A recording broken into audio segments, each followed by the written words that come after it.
Assalamualaikum warahmatullahi wabarakatuh. Selamat pagi semuanya. Salam sejahtera buat kita semuanya. Nah, pada pertemuan kali ini yaitu pertemuan keempat kita akan membahas peranan penelitian dan metodologi dalam KIE atau komunikasi, informasi dan edukasi.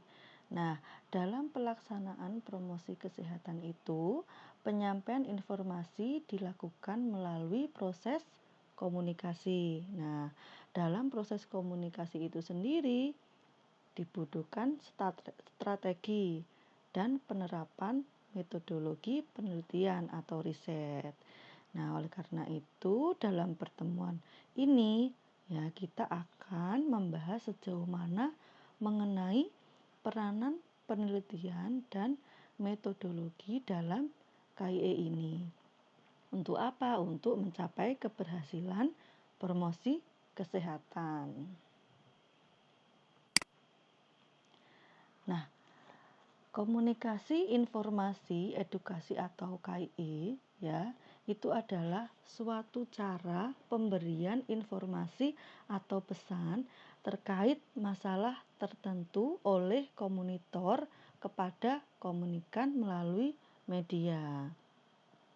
Nah, jadi KIE ini bisa dibilang alat yang digunakan untuk memberikan informasi atau memberikan pendidikan dalam hari ini pendidikan kesehatan terutama gizi dan dilakukan melalui media tertentu. Nah, itu adalah definisi mengenai KIE. Nah, kemudian KIE dalam program kesehatan ditunjukkan untuk mengatasi masalah kesehatan dengan meningkatkan kepedulian dan menghasilkan perubahan perilaku yang spesifik Jadi, di sini tujuan KIE itu untuk mengatasi masalah kesehatan, yaitu dengan cara meningkatkan pengetahuan masyarakat, kemudian meningkatkan kepedulian masyarakat tentang kesehatan, kemudian menjadikan masyarakat itu sebagai masyarakat yang mandiri dalam menyelesaikan masalah kesehatannya, sehingga timbul perubahan perilaku. Nah, untuk contoh KIE sendiri itu misalnya bisa dengan memberikan penyuluhan tentang kesehatan. Kemudian bisa dengan memberikan pelatihan kepada sasaran, tergantung sasaran kita siapa. Nah, itu tadi itu untuk dapat mencapai keberhasilan KIE itu. Itu tadi adalah definisi mengenai KIE. Nah, sekarang untuk dapat mencapai keberhasilan KIE itu dibutuhkan tahapan-tahapan dalam KIE yang harus dipersiapkan. Tahapan-tahapan itu apa aja? Nah, ini adalah tahapan dalam KIE. Ada 5 tahapan, yaitu assessment atau identifikasi masalah. Kemudian ada plan atau perencanaan media intervensi. Kemudian ada pretest atau uji coba media intervensi. Kemudian ada deliver message, yaitu penyuluhan dengan media intervensi. Kemudian ada monitor atau pemantauan kegiatan. Nah, sebenarnya ada beberapa metode dalam penelitian komunikasi kesehatan itu yang dapat diterapkan pada perencanaan maupun pelaksanaan promosi kesehatan. Ada metode RIM, kemudian ada model preset proset yang kemarin sudah saya jelaskan di pertemuan yang ketiga kemarin. Ada 9 langkah perencanaan itu. Kemudian ada metode HEARTCOM. Nah, untuk kali ini, pertemuan ini kita akan membahas mengenai metode HEARTCOM dalam tahapan KIE ini. Nah, apa sih metode HEARTCOM itu? Jadi, metode HEARTCOM itu adalah kumpulan langkah praktis atau alat uji lapangan yang digunakan dalam tahapan KIE ya. Jadi ada asesmen atau pengkajian, kemudian ada plan atau perencanaan, nah, ada pretest uji coba, kemudian ada deliver message atau penyuluhan, dan ada monitor atau pemantauan. Jadi setelah kita lakukan pengkajian, kemudian kita lakukan perencanaan. Sudah perencanaan selesai, kita lakukan uji coba. Kemudian setelah uji coba selesai, kita lakukan penyuluhan atau penyampaian pesan. Ya, kemudian setelah penyuluhan selesai, kita lakukan monitoring atau pemantauan dan evaluasi. Nah, kita akan membahas mengenai satu-satu dalam tahap ini. Kita akan bahas satu-satu. Nah, yang pertama kita akan bahas mengenai pengkajian dulu atau asesmen. Nah, asesmen ini adalah langkah awal dari program komunikasi kesehatan untuk menganalisis situasi masalah kesehatan dan profil audiens.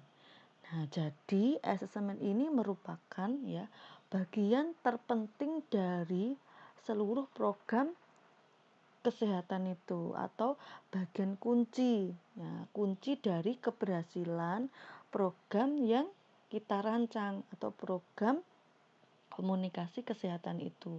Jadi asesmen itu adalah langkah terpenting atau bagian kunci.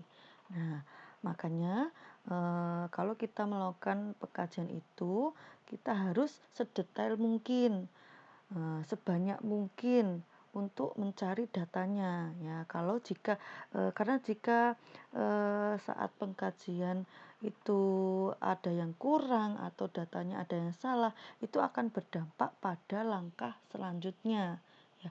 Karena asesmen ini adalah tahap terpenting atau tahap kunci dari program yang kita rancang ya.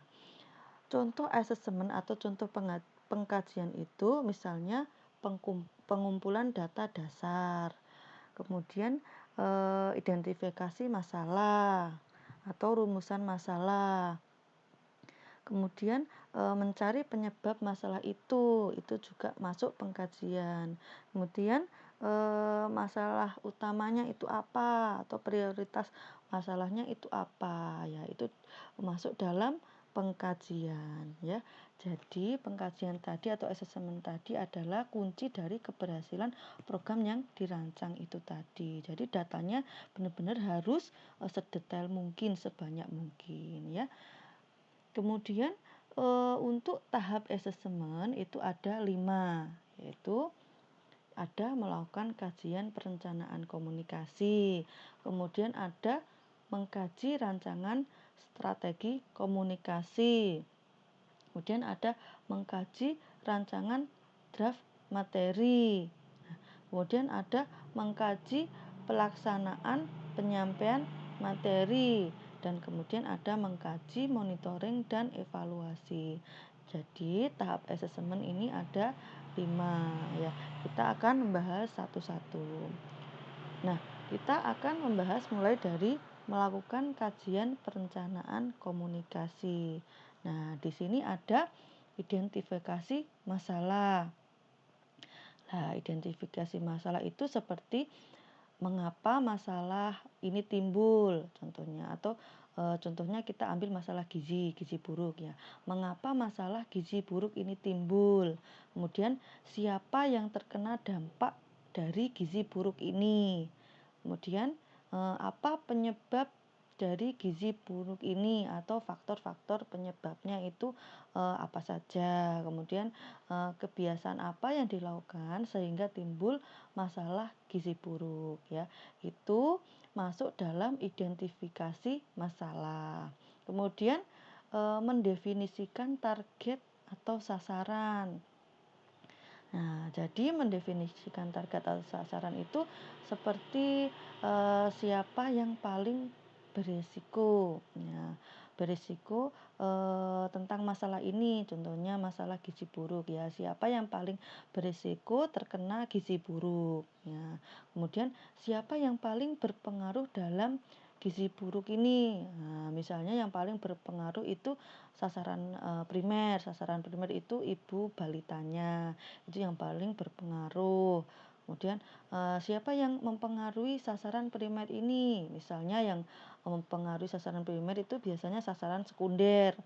Sasaran sekunder itu ibu balita. Kemudian eh, ibu balita itu sendiri bisa, atau eh, tenaga kesehatan atau keluarga, kemudian atau suaminya atau tokoh masyarakat, itu eh, sasaran yang mempengaruhi sasaran primer ini. Kemudian eh, atau institusi yang berkontribusi dalam program ini, itu siapa saja. Misalnya pemerintah, dinas terkait, atau Puskesmas atau LSM kesehatan dan lain-lain. Kemudian lihat di kecamatan itu, misalnya di daerah situ prevalensi prevalensi gizi buruknya itu eh, datanya itu tinggi atau tidak, misalnya seperti itu. Nah, kita lihat standarnya. Standarnya itu di daerah situ itu berapa untuk angka gizi buruknya.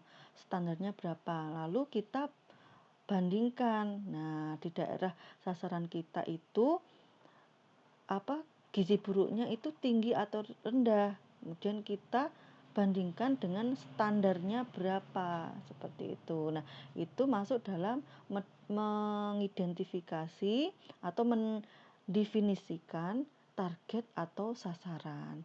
Kemudian yang ketiga, mengidentifikasi perilaku yang mungkin dilakukan sasaran. Nah, itu seperti apa saja perilaku yang dilakukan oleh ibu hamil itu sebelum atau sesudah hamil atau setelah anak itu lahir, sehingga muncul gizi buruk misalnya ya. Jadi kita identifikasi perilaku sasaran itu ya, apa saja yang dilakukan pada saat hamil, apa saja yang dilakukan pada saat sebelum hamil atau pas pranikah, itu apa saja yang dipersiapkan.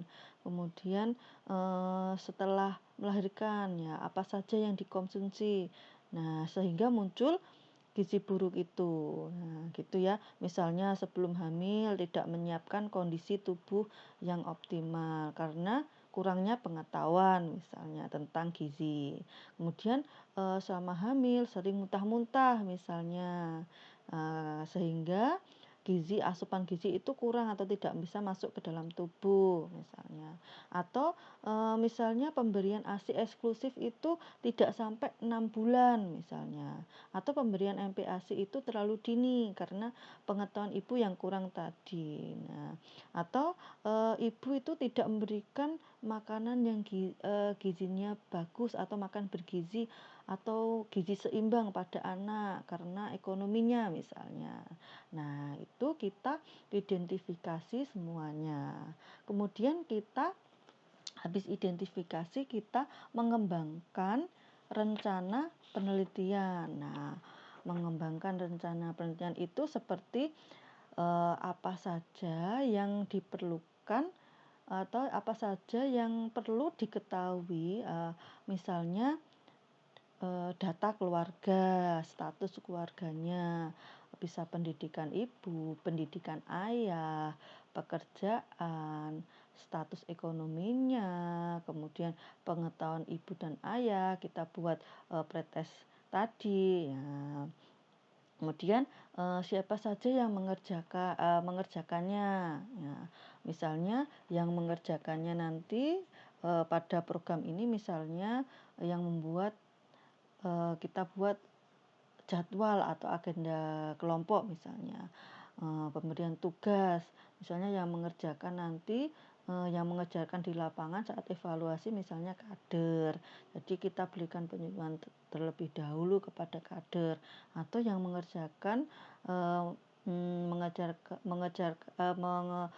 mengerjakan evaluasinya itu misalnya pembuat program misalnya.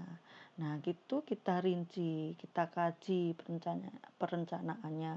Nah, kemudian eh, tipe penelitian yang harus dilakukan itu, ya, itu tipe penelitian seperti apa waktunya. Misal menggunakan penelitian kualitatif atau kuantitatif.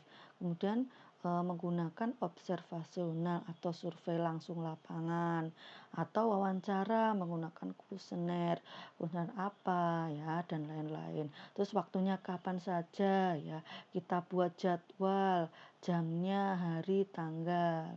Nah, jadi keempat step ini itu tadi masuk dalam tahap 1 dari pengkajian atau assessment, yaitu tahap melakukan kajian perencanaan komunikasi. Setelah tahap 1 ini selesai, kita ke tahap mengkaji rancangan strategi komunikasi atau tahap kedua. Ya, itu kita mengidentifikasi tujuan komunikasi. Nah, jadi nanti kalian identifikasi tujuan dari dilakukannya komunikasi kesehatan itu apa ya. Misalnya memberikan asupan gizi ibu selama hamil tujuannya. Kemudian memberikan ASI eksklusif sampai bayi usia 6 bulan misalnya, atau memberikan MPASI setelah bayi 6 bulan. Misalnya seperti itu tujuannya. Nah, kemudian sesudah mengidentifikasi tujuan komunikasi, kita mengembangkan pesan-pesan. Nah, mengembangkan pesan-pesan itu kita gunakan dengan menggunakan strategi 4P, yaitu produk, price, kemudian place, kemudian promotion ya. Produk itu adalah ide dalam hal ini adalah ide kita atau strategi kita untuk mengubah perilaku kesehatan masyarakat ya. Strategi kita dalam program promosi kesehatan itu, strategi kita apa, ide kita apa gitu. Itu adalah produk. Nah, kalau price itu adalah keuntungan apa yang didapatkan masyarakat kalau mereka mengikuti program ini, atau nilai apa yang bermanfaat untuk sasaran itu. Nah, kalau dalam marketing itu price itu kan harga. Nah, kalau dalam kesehatan price itu adalah keuntungan atau nilai apa yang bermanfaat untuk sasaran. Nah, kemudian setelah itu kita mengembangkan strategi yang kreatif. Nah, kemudian mengembangkan strategi yang kreatif itu kita buat strategi program penyuluhan sebagus mungkin. Nah, jadi strategi yang bisa menarik perhatian sasaran. Nah, strategi apa yang bisa menarik perhatian audien atau sasaran. Jadi kita buat ide program yang sekiranya program itu belum pernah diberikan pada sasaran kalian. Contohnya umpama belum pernah diberikan kayak penyuluhan menggunakan video, kita berikan video seperti itu. Nah, kemudian kita selanjutnya setelah pengembangan strategi yang kreatif selesai, kita memilih saluran atau channel komunikasi paling efektif. Jadi kalian kaji media komunikasi apa yang cocok pada sasaran itu untuk memberikan penyuluhan. Kalian cocokkan dengan sasaran dan situasinya. Nah, pengaruh media ini terhadap sasaran itu bagaimana? Misalnya di lokasi itu kebanyakan media apa yang digunakan, misalnya radio atau TV atau YouTube. Nah, kita nanti akan menggunakan media itu. Nah, kemudian langkah selanjutnya kita menyiapkan ringkasan kreatif untuk seri drama radio ini. Jika kita menggunakan media radio, kita buat naskahnya lebih dahulu, kita buat rinciannya ya, gitu. Kemudian memilih saluran campuran ini atau saluran tambahan. Nah, saluran lain ya yang kita gunakan sebagai saluran pendamping ya. Misalnya kita menggunakan radio sebagai media kita. Kemudian di samping lain kita menggunakan leaflet atau poster misalnya. Nah, itu yang untuk kita bagikan ke sasaran kita. Nah, sesudah tahap kedua ini selesai, kita lanjut ke tahapnya yang ketiga. Nah, tahap ketiga itu kita melakukan mengkaji rancangan draft materi. Nah, mulai dari materi cetak, ya kita buat materinya, ya kita buat rancangan materinya dalam bentuk teks, ya, sebagai bahan yang menarik untuk penyuluhan nanti. Kita buat draftnya, draft materinya yang akan kita cetak nanti. Nah, kemudian materi melalui media online, misalnya radio. Nah, kita buat materi untuk disampaikan di radio. Ya, materinya itu harus simple. Kemudian kita buat inti dari materinya itu, kita buat inti-intinya saja. Intinya itu pokoknya yang bisa menjelaskan dari semua materinya itu. Nah, kita buat naskahnya kalau kita menggunakan media radio. Kemudian materi melalui media lain atau media tambahan. Nah, misalnya media yang akan kita gunakan itu media tambahan video misalnya, ya. Untuk penyuluhan nanti kita buat video itu semenarik mungkin, ya.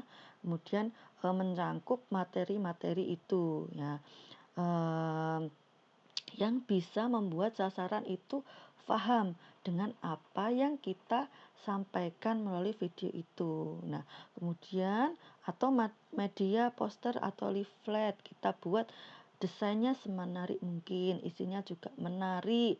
Ya, kemudian tidak terlalu banyak isinya, tapi pesannya dapat. Warnanya kita buat menarik. Nah, itu masuk dalam media lain atau media tambahan. Kemudian materi pretest. Nah, kita buat pretestnya. Ya, pretest. Jadi sebelum pemberian materi kita adakan pretestnya untuk menilai seberapa paham mereka tentang masalah yang kita akan sampaikan itu. Misalnya masalah gizi buruk itu. Kemudian kita juga buat materi post-testnya. Jadi selain kita membuat materi pretest, kita juga membuat materi post-testnya untuk mengukur sejauh mana pengetahuan mereka setelah diberikan materi tadi. Nah, itu ya. Jadi setelah kita melakukan rancangan draft materi, kita selanjutnya melakukan pengkajian atau mengkaji pelaksanaan penyampaian materi itu. Nah, terdiri dari mengkaji produk. Ya, mengkaji produk ini kita mengkaji penyampaian ide atau strategi kita kaji. Jadi kita buat jadwalnya, ya. Jadwalnya kita rinci. Misalnya sesi pertama pretest. Kemudian sesi kedua pembukaan misalnya. Sesi ketiga penyampaian ide atau strategi. Misalnya seperti itu. Sesi keempat penyampaian penyuluhan kesehatan misalnya. Sampai sesi terakhir kita buat jadwalnya. Ya, jadwal penyampaian ide atau strategi ini. Kemudian ke promotion. Nah, kita kaji pelaksanaan kegiatan penyuluhan kesehatannya. Nah, seperti tadi kita kaji strateginya tadi, ya. Kita buat jadwalnya, jadwal rinciannya, tanggalnya, jamnya, sesinya kita buat secara rinci. Kemudian media, kita kaji persiapan alat-alat pendukung yang akan digunakan untuk penyampaian materi, ya. Medianya apa saja, media alatnya apa saja untuk mendukung penyampaian materi ini. Misalnya tempatnya misalnya di balai desa. Kemudian siapkan ruangannya, kursinya, mejanya, layar. Kemudian buku, bolpen untuk tesnya nanti. Kemudian leaflet yang akan dibagikan, kita siapkan, snack dan lain-lain ya.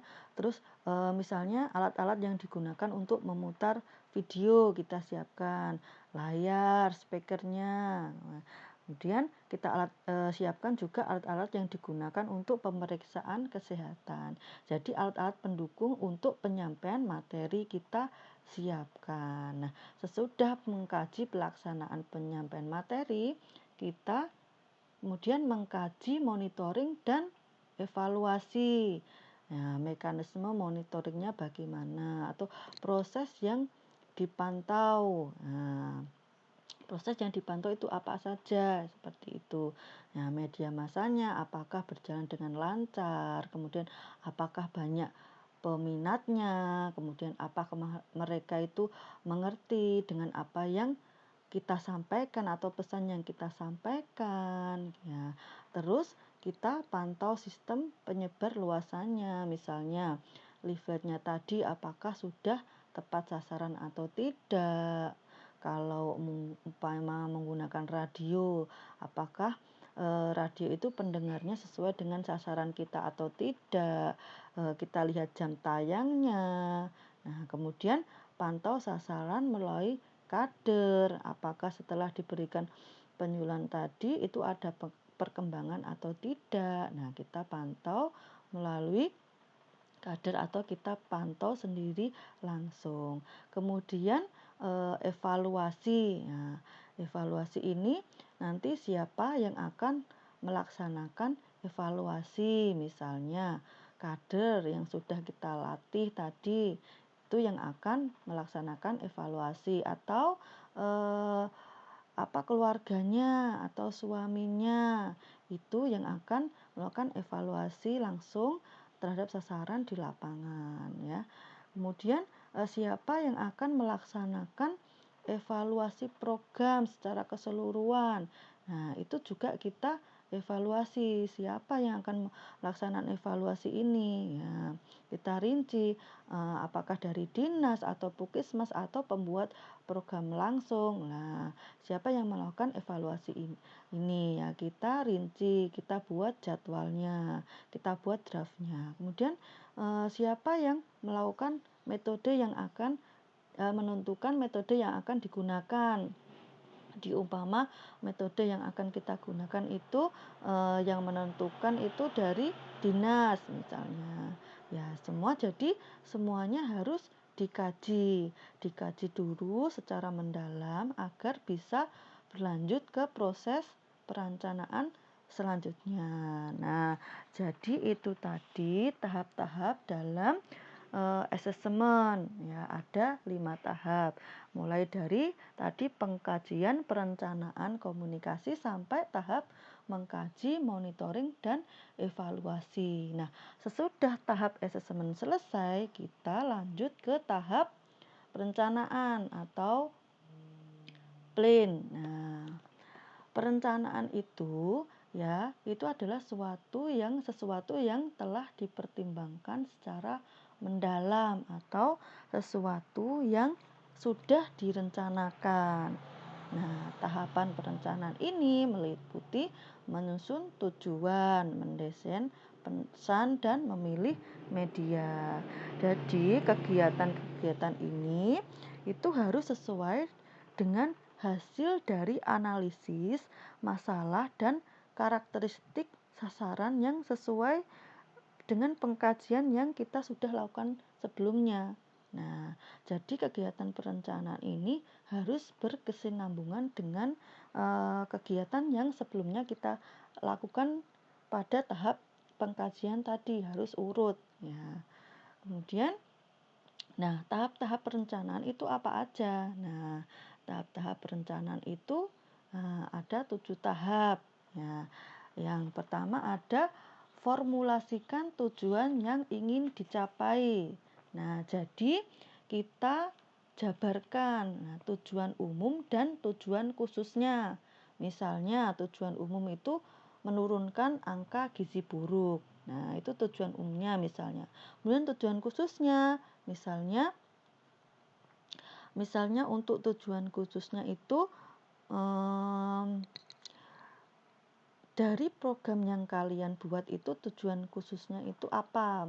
Kalau tujuan umum kan dari keseluruhan, kalau tujuan khususnya itu tujuan yang lebih rinci. Misalnya 90 misalnya gini, 90% sasaran itu antusias dalam program penyuluhan misalnya seperti itu. Kemudian misalnya ibu balita mengetahui faktor-faktor penyebab terjadinya gizi buruk.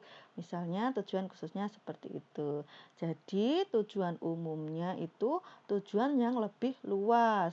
Nah, tujuan yang lebih luas dari program yang kita buat tadi. Kemudian tujuan khusus, tujuan yang lebih rinci dari program itu. Nah, itu masuk dalam formalisasi tujuan yang ingin dicapai. Kemudian setelah kita menentukan tujuan, kita buat urutan pelaksanaan kegiatan atau isi kegiatannya. Nah, misalnya kalian rinci. Nah, kalian rinci mulai pertama apa saja yang kalian lakukan. Misal pertama itu pertemuan dengan tim untuk membahas agenda, terus pelatihan kader, terus pembuatan video, pembuatan leaflet, pelaksanaan kegiatan sampai penutupan itu kita rinci. Nah, kita rinci kegiatannya. Biasanya perincian itu menggunakan tabel, kita buat tabel, kita rinci dari awal sampai penutup. Kemudian setelah kita rinci kegiatannya, kita pilih pendekatan dan metode yang akan digunakan. Bisa juga metode dirinci masing-masing kegiatan. Nah, ini juga kita buat tabelnya ya. Nah, tabel pertama misalnya isi kegiatan. Tabel kedua isi materi dari kegiatan itu. Kemudian tabel ketiga misalnya metode yang digunakan dari kegiatan ini. Misalnya kegiatan pembukaan, materinya salam pembuka dan menjelaskan tujuan kegiatan. Kemudian metode yang digunakan ceramah misalnya. Kemudian misalnya kegiatan penyuluhan, kegiatan atau kegiatan intinya, kegiatan inti, kemudian materinya penyuluhan atau diskusi misalnya. Terus metode yang digunakan menggunakan video atau menggunakan PPT atau apa gitu. Kemudian setelah itu kita tentukan personalia yang bertanggung jawab pada setiap kegiatan. Nah, misalnya acara pembukaan tadi itu yang bertanggung jawab adalah dari Puskesmas, kepala Puskesmasnya misalnya yang melakukan pembukaan acara. Kemudian acara penyuluhan itu yang bertanggung jawab misalnya pembuat program yang melakukan penyuluhan. Kemudian acara pemeriksaan yang bertanggung jawab misalnya dokter yang melakukan pemeriksaan. Kemudian acara-acara lain misalnya yang bertanggung jawab kader. Nah, kita buat jadwalnya yang bertanggung jawab dalam kegiatan itu. Kemudian setelah itu kita susun waktu pelaksanaannya ya. Jadi kalian tulis nanti tulis kegiatan itu kegiatan pembukaan misalnya kalian tulis waktunya, lokasi, terus pesertanya. Misalnya kegiatan pembukaan. Waktunya tanggal 21 April misalnya 2021 pukul 8 sampai 8.30. Kemudian kegiatan penyuluhan pukul 8.30 sampai 10.30. Kemudian lokasinya di mana, di balai desa mana. Kemudian pesertanya siapa aja. Nah, kita itu buat rincian kegiatannya, rincian pelaksanaannya, waktu pelaksanaannya, susunan waktu pelaksanaan itu. Kita buat rinciannya. Kemudian selanjutnya kita buat rencana evaluasinya sesuai dengan indikator. Jadi kalian buat evaluasi dari tujuan program tersebut. Misalnya mulai evaluasi dari tujuan umum dan tujuan khusus apakah tercapai atau tidak. Nah, kita buat rencana evaluasinya. Kemudian sesuai itu kita tentukan anggaran kegiatan. Nah, buat rincian anggaran mulai dari awal sampai akhir. Misalnya anggaran transportasi, pembuatan media, kemudian biaya untuk petugas yang datang, biaya pemberian snack atau souvenir, biaya sewa tempat atau peralatan, dan lain-lain. Nah, kita rinci, kita tentukan anggaran kegiatannya. Kita buat perencanaannya terlebih dahulu. Gunanya untuk apa? Untuk agar anggaran itu nanti tidak membengkak, agar sesuai dengan perencanaan yang telah kita buat seperti itu. Nah, itu tadi tahap dalam perencanaan. Jadi ada 7 tahap. Nah, setelah sebelum kita melakukan pretest, selanjutnya kita tadi sudah membuat kajian, pengkajian, dan perencanaan. Nah, selanjutnya kita masuk ke pretestnya. Nah, pretest itu apa? Pretest itu adalah pengujian bahan atau konsep dan pesan kepada perwakilan target audiens sebelum bahan tersebut diproduksi dalam bentuk final. Jadi, pretest itu adalah pengujian bahan. Ya, bahan untuk diproduksi sebelum bahan itu diproduksi atau disebarkan. Jadi kita lakukan pengujian dulu apakah ada yang salah atau tidak, seperti itu. Tujuannya untuk menghindari kesalahan dan meyakinkan bahwa materi dan media yang telah dikembangkan dapat menarik perhatian dan diterima kelompok sasaran.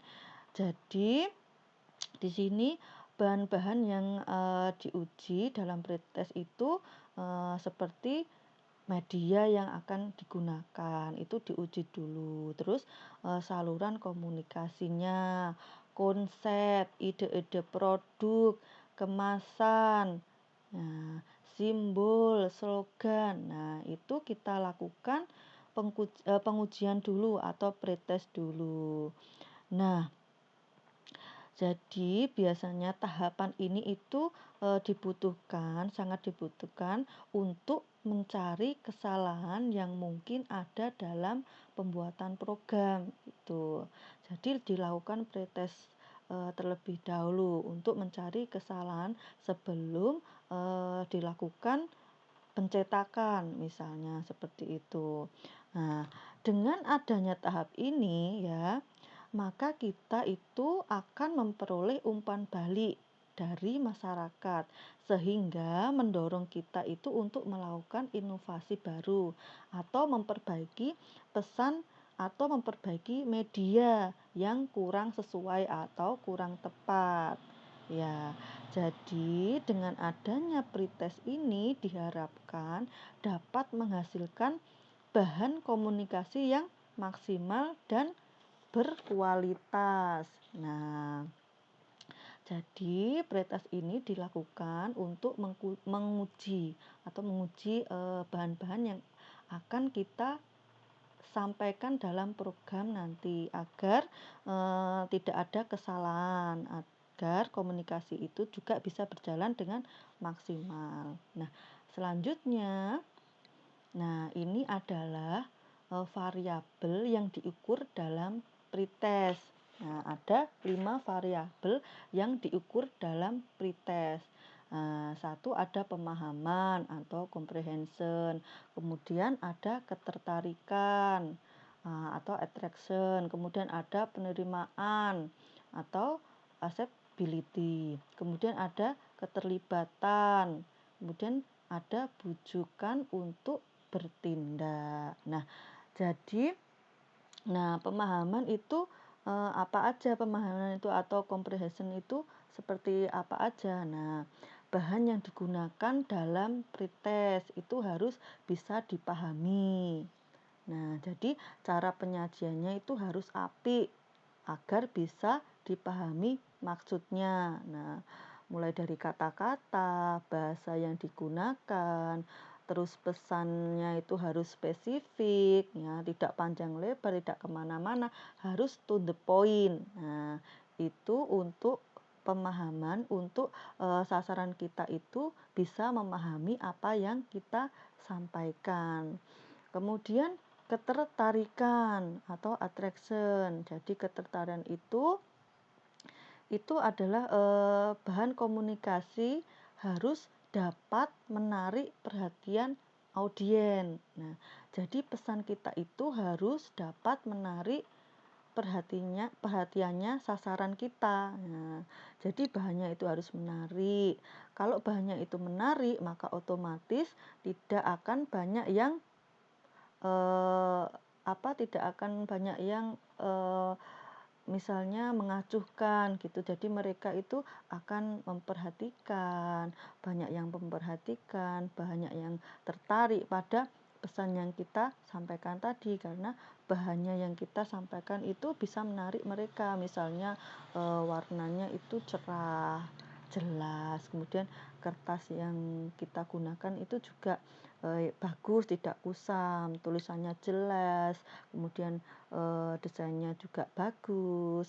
Nah, untuk menarik perhatian mereka. Kemudian penerimaan atau acceptability itu pesan yang harus kita sampaikan itu dapat diterima oleh sasaran kita. Nah, itu adalah penerimaan. Nah, cara penyampaiannya juga harus dapat diterima oleh sasaran kita, sasaran yang kita tuju. Nah, umpama jika materi yang kita sampaikan itu menyinggung atau menyinggung mereka, nah itu juga mereka akan menolak pesan yang kita sampaikan. Nah, timbul kepercayaan atau timbul ketidakpercayaan mereka pada kita, seperti itu. Jadi pesan yang kita sampaikan itu harus dapat diterima oleh sasaran kita, ya, atau audiens kita gitu. Kemudian keterlibatan. Nah, keterlibatan itu sasaran atau target audiens kita itu harus merasakan, intinya harus merasa terlibat dalam program kita. Ya, sasaran kita itu harus mengenali pesan yang diarahkan kepada mereka, gitu ya.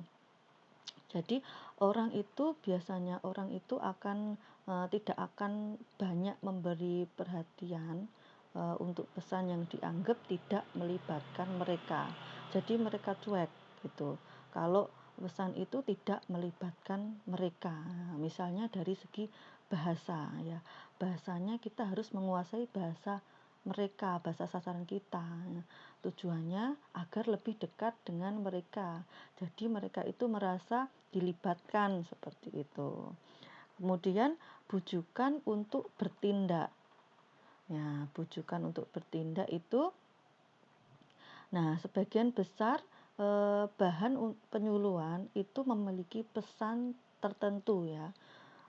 Itu biasanya untuk memotivasi, untuk meminta, atau untuk membujuk anggota sasaran itu untuk melakukan tindakan tertentu. Nah, umpama bahan penyuluhan itu bagus, ya, tapi jika bahan itu gagal dalam penyampaian pesan, maka pesan itu juga akan sia-sia. Nah, sebagus apapun bahan itu, ya, jika tidak bisa membujuk sasaran kita untuk bertindak, maka akan sia-sia. Nah, jadi bahan pesan komunikasi itu harus mampu menimbulkan kesadaran untuk mendorong sasaran dalam mengambil tindakan. Jadi untuk membujuk mereka melakukan tindakan sesuai yang kita harapkan. Nah, itu tadi 5 variabel yang diukur dalam pretest. Nah, kemudian sesudah kita lakukan pretest, kemudian kita lakukan ke tahap selanjutnya, yaitu tahap deliver message. Nah, deliver message ini itu adalah bahan komunikasi yang telah diperbaiki berdasarkan hasil tahap uji coba, kemudian didistribusikan kepada audiens. Nah, jadi setelah kita membuat program perencanaan tadi, lalu kita lakukan pretest atau uji coba. Kemudian hasil uji coba tadi kita perbaiki. Setelah itu hasilnya baru kita bagikan ke sasaran kita.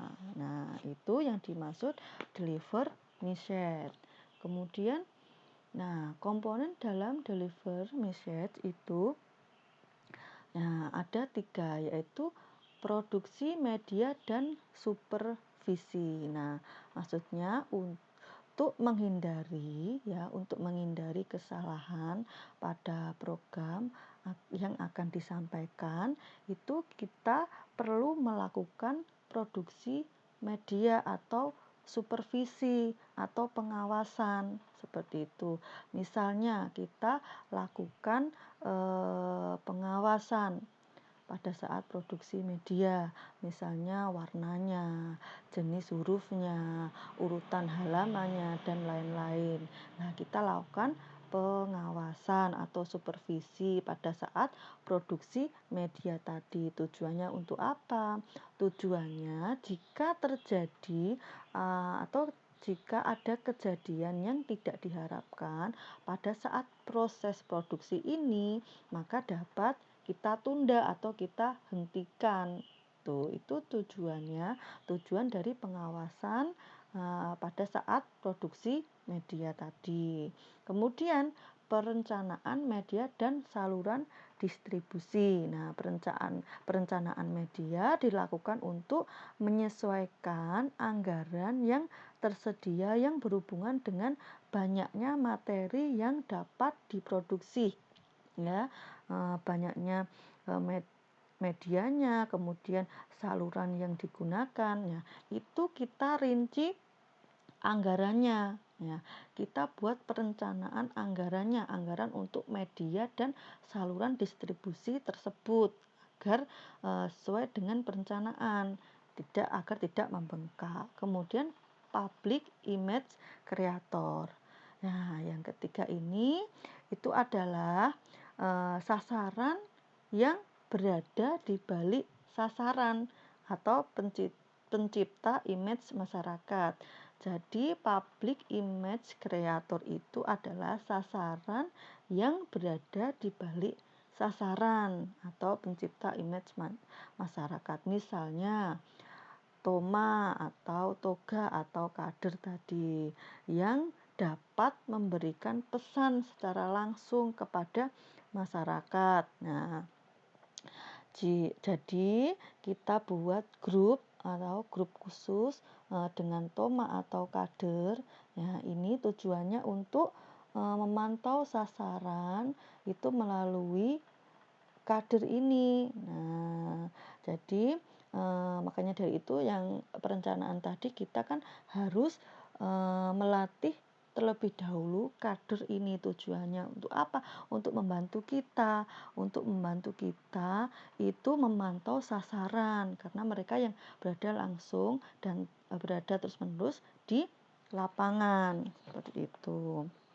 Nah, ini tadi 3 komponen dalam deliver message. Kemudian sesudah kita lakukan deliver message, kemudian kita lakukan monitoring dan evaluasi. Nah, monitoring dan evaluasi merupakan kajian menyeluruh atau kegiatan supervisi serta pemanfaatan hasil temuan untuk meningkatkan implementasi program. Nah, jadi monitoring dan evaluasi itu adalah kajian menyeluruh pada saat program itu berlangsung atau setelah program itu selesai. Nah, tahap monitoring atau pemantauan dilakukan untuk memperoleh informasi tentang kekurangan atau kesalahan yang mungkin terjadi dalam tahap komunikasi kesehatan. Nah, jadi tahap monitoring itu atau pemantauan itu dilakukan pada saat kegiatan itu berlangsung. Tujuannya untuk memantau kekurangan atau kesalahan dalam proses komunikasi kesehatan yang berlangsung. Nah, jadi setelah tahap assessment sampai deliver message itu selesai, kita lakukan monitoring dan evaluasi ini. Gunanya untuk apa? Untuk melihat apakah ada kurang atau terjadinya kesalahan dalam proses kegiatan penyuluhan. Nah, kemudian komponen yang dipantau pada pelaksanaan monitoring. Nah, apa saja komponen yang dipantau? Ada logistik. Logistik itu meliputi bagaimana distribusi materi cetaknya, kemudian bagaimana pesan audio disiarkan, kemudian berapa banyak sasaran yang mendengarkan, dan bagaimana distribusi ide yang dipromosikan, atau bagaimana pelaksanaan jadwal pelatihan. Nah, ini termasuk logistik. Nah, termasuk dalam komponen logistik. Kemudian komponen interim effect atau pengetahuan dan reaksi. Nah, ini meliputi bagaimana tingkat pengetahuan dan reaksi sasaran terhadap pesan yang disampaikan.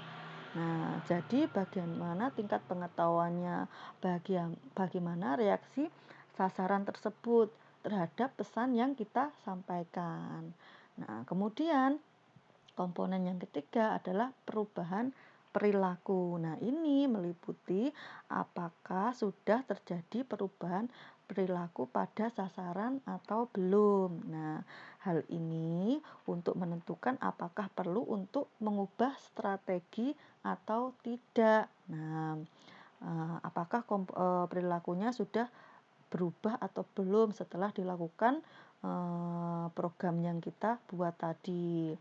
Seperti itu. Jika masih belum terjadi perubahan perilaku, maka kita membuat strategi selanjutnya. Seperti itu. Kemudian komponen yang keempat, peningkatan status kesehatan. Nah, jadi komponen ini tujuannya untuk meningkatkan status kesehatan. Nah, tujuan akhirnya adalah agar perilaku dapat dipertahankan untuk meningkatkan status kesehatannya.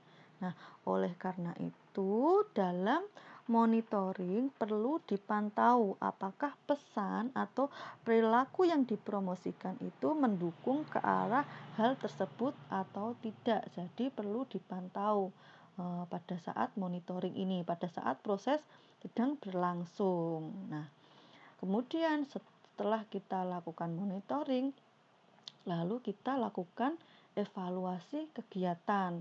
Jadi evaluasi kegiatan itu ada dua, yaitu evaluasi proses dan evaluasi dampaknya. Nah, evaluasi proses itu yaitu melakukan penilaian seberapa banyak perbedaan yang terjadi antara aktivitas yang dilakukan, ya, mencakup materi, pelatihan, pemberian pesan tadi dengan tujuan awalnya. Nah, serta seberapa konsisten sistem penyampaian pesan dilakukan dengan strategi komunikasi secara keseluruhan. Jadi, evaluasi proses ini berbeda, ya, berbeda dengan monitoring. Nah, kalau monitoring tadi kan memantau program saat berlangsung. Nah, kalau evaluasi proses ini menilai perbedaan antara aktivitas yang dilakukan dengan tujuan awalnya. Nah, kemudian yang terakhir adalah evaluasi dampak. Nah, evaluasi dampak ini yaitu untuk mengidentifikasi apakah dan sejauh mana program dapat mencapai tujuan. Nah, jadi data yang dihasilkan dari pelaksanaan evaluasi dampak ini akan membantu menentukan apakah dan sejauh mana sasaran menerima pengetahuan, menerima perubahan sikap, kemudian mengadopsi perilaku yang diharapkan. Nah, itu tadi termasuk evaluasi dampak. Nah, itu tadi adalah mengenai peran penelitian dan metodologi dalam KIE. Nah, gunanya untuk apa? Untuk mencapai keberhasilan program kesehatan. Nah, mungkin itu saja yang dapat saya sampaikan pada pertemuan hari ini ya. Sampai jumpa di pertemuan untuk selanjutnya. Terima kasih banyak atas perhatiannya. Saya akhiri. Wassalamualaikum warahmatullahi wabarakatuh. Jika ada pertanyaan, silahkan kalian semua tulis pada kolom komentar.